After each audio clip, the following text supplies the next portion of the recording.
Bonjour à tous et bienvenue dans ce nouvel épisode de Marketing Square. Aujourd'hui, je voulais parler à tous ceux qui n'arrêtent pas de s'excuser, de dire t'inquiète ou désolé. Si vous faites partie de cette caste comme moi, il est temps de reprendre sa communication en main. Pourquoi ?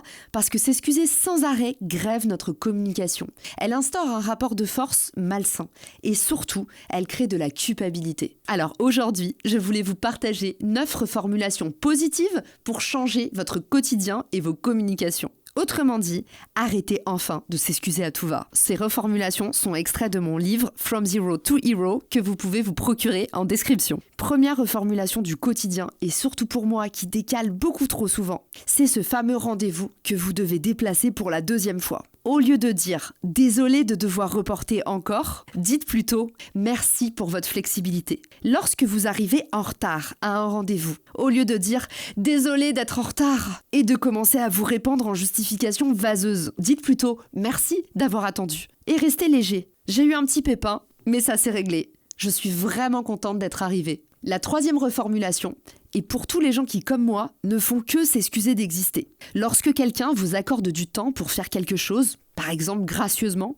au lieu de lui dire « désolé encore de te déranger », dites plutôt « merci de prendre le temps ». Ça me touche énormément. 4e reformulation. Lorsque, par exemple, vous vous êtes un peu trop épanché. Chez moi, ça s'appelle faire un tunnel. Autrement dit, vous avez parlé sans vous arrêter et vous vous en rendez compte un peu trop tard. Au lieu de dire « désolé de vous dire tout ça », dites plutôt « merci de m'avoir écouté. C'était vraiment important pour moi de te partager ça. » Ou encore « merci de m'avoir écouté. Je me sens vraiment en confiance avec toi. » 5e reformulation. Imaginons que vous êtes coincé dans un événement networking et que quelqu'un ne vous lâche pas la jambe. Au lieu de dire « désolé, je dois vraiment filer », dites plutôt « c'était un plaisir de se parler. J'espère qu'on se recroise bientôt. » Imaginons que vous filez en réunion et que pendant cette réunion, c'est reparti. L'envie de vous excuser vous reprend. Vous avez envie de dire « désolé d'intervenir », ce que vous devriez remplacer par « j'ai peut-être une idée pour vous ».